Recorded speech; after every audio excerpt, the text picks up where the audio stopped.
اینجا اکثر مادرای مهربان هستن، قدماشون بالای دیده. وقتی که طفل میخواهد که به دنیا بیاید، پیش خداوند میرود، زارا میکند بیاید. سلامت باشید. پیش خداوند میرود، زارا میکند، توالا میکند و میگوید ای پروردگار بزرگ، این من یک جسم کوچک هستم، دستانم کوچک است، جسمم ناتوان است. وقتی که مرا میآفری، که مرا نگاه بین میکند، که مرا میخوراند، میپوشاند، بیا بهترش من تولید نشوم. خداوند میگوید تو برو با اون دنیایی که هست کردم، من فرشته را با تو خواهم فرستاد که تو را میخوراند، میپوشاند، تو را خوشبخت میگرداند، بهارش را با تو میدهد، حسنش را با تو میدهد، چون گوهره که چشمش تو را نگاه میکند. و خداوند بزنین مادر را فرستاد.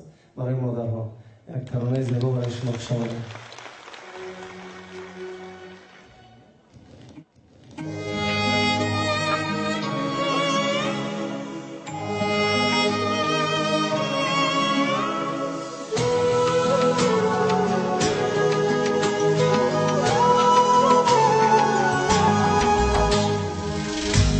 ای بهار، ای رنگ و بوی زندگی،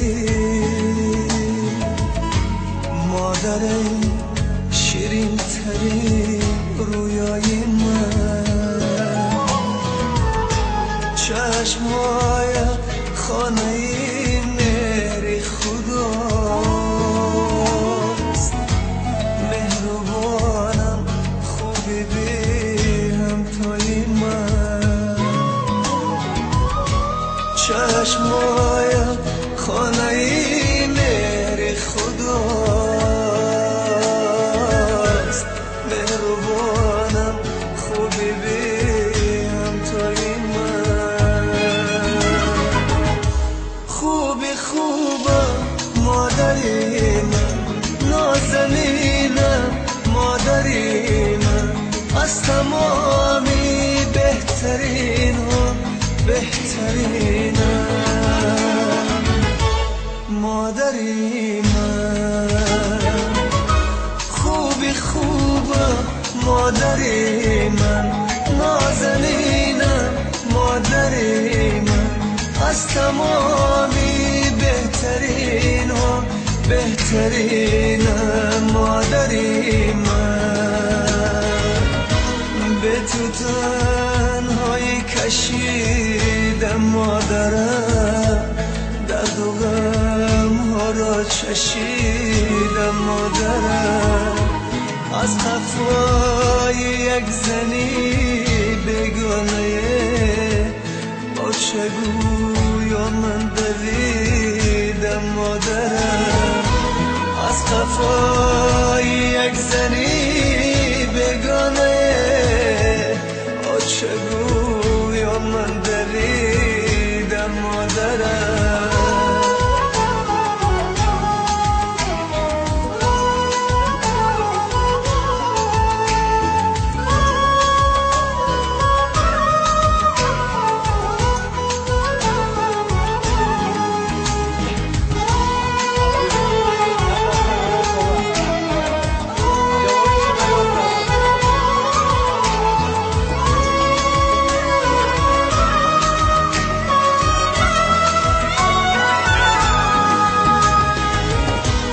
ای ندیده شادی های زندگی، سوختی عمر برای زندگی، بحری وقتی ده عزیزت مادرم، سر نهاده پیشی پای زندگی، بحری وقتی ده عزیزت مادرم، سر نهاده پیشی پای زندگی،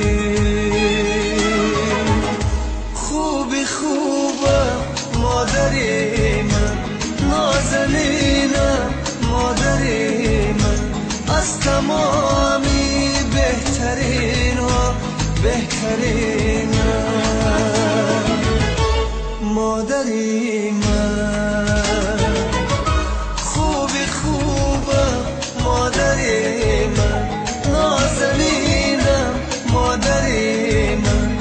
از تمامی بهترین و بهترین